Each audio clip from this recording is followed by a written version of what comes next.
Right. Here is the Canon Speedlite 430 EX2. Don't know if you can see that, which I have just purchased from Jessop's. This flash currently has a £20 cashback offer from Canon on it. I bought this after having returned a Jessop's own brand flash which failed after half an hour. This was a lot of money, it's the best part of £200, but I think it's worth it. It's completely 100% compatible with my Canon 600D and should be with the rest of the EOS D range as well. It's very well made, it feels well made, and it's very easy to use. It has lots of functions which I don't understand, and I'm not going to attempt to explain them to you.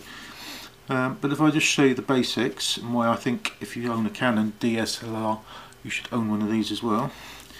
Right, it comes in its box with this little padded pouch, which if you have a gadget bag or something you won't probably need, but it's quite a nice little bag. Inside the bag, along with the flash, is a little stand, a hot shoe attachment there. Now you can put this on. This is exactly how you would fit this to a camera. I can't show you that because I'm using the camera to film this. Now this just slips on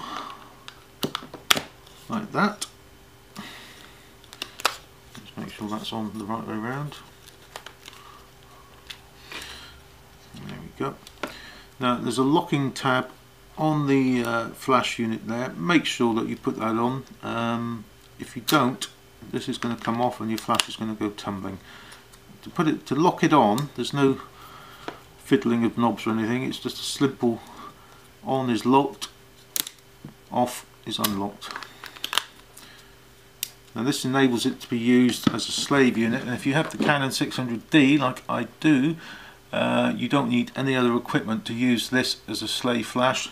You can put it anywhere you like, and it's controlled basically by the camera's inbuilt flash, which is absolutely fantastic. You get much better lighting if you can put this flash somewhere well away from the camera. Now because the head on it swivels all the way around, you have to press in this little button now, make sure you do that. The head unit swivels all the way around,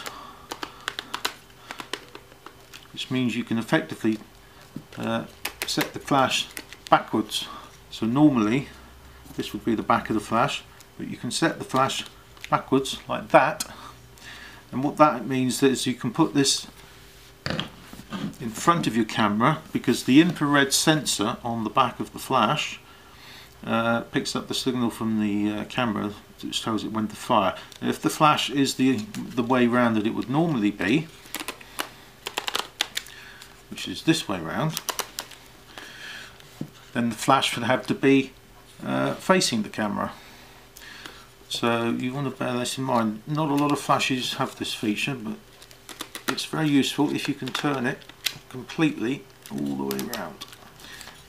So that will go anywhere in the room as long as your camera is facing the little sensor on there. It will trigger the flash.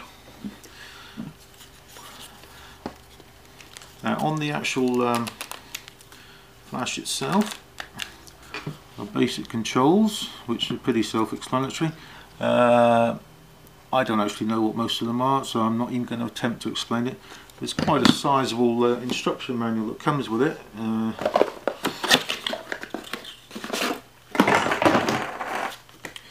Here we go, that's the English one. As you can see, quite a few pages in that. So you can sit down and read that if you want. I can't really be bothered. It takes 4 AA batteries. Now you're going to need to buy fairly high capacity nickel-metal hydride batteries, probably at least 2000 milliamp hours. It takes 4 of those, which slip into this battery compartment thus. Make sure you put them the right way around. There is a little diagram on the front there. Do this with the flashes switched off. by the way. Always make sure it's switched off.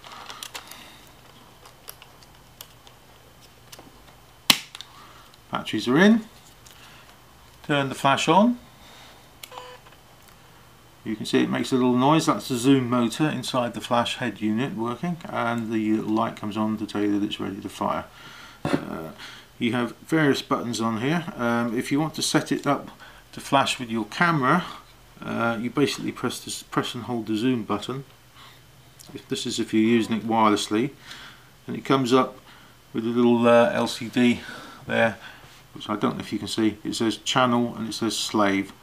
This one has to be set on slave. Channel has to be set on the same channel as your camera, and your camera manual will explain that to you. In the case of the 600D, it's channel 1. This is set on channel 1 and it's set as a slave. This will now fire automatically every time I fire the Canon flash. The camera flash, I should say. And it's as simple as that. You can also use it, as you can see at the moment, it's in ETTL mode, which is it's getting its information from the camera through the lens metering. You can use it manually. You can adjust the zoom manually. That's the range of the camera. At the business end, it has a little built-in diffuser thingy, which opens up like that and flashes down. Don't know how effective that's actually going to be. If you're using it as a slave, you can point it pretty much anywhere you want, so the diffusion is not that important, I don't think. And there you go. It's expensive. I mean, it's almost half the price of the camera, but it's well made. It's entirely 100% compatible with Canon cameras. You can control the functions from the camera memory, which you can't from the camera menu, which you cannot do with most aftermarket flashes. It's very well made, and it has its own little stand. The little stand, I should say, has a little thread in the bottom of it, which means you can attach it to a tripod. So no need to go out and buy a separate stand to mount your flash on. If you've got a tripod lying around, this just screws straight on the top of it. And there you go. That's the Canon 430 EX Speedlite, which I think if you own a Canon camera and you're taking photographs indoors, it's a very good investment.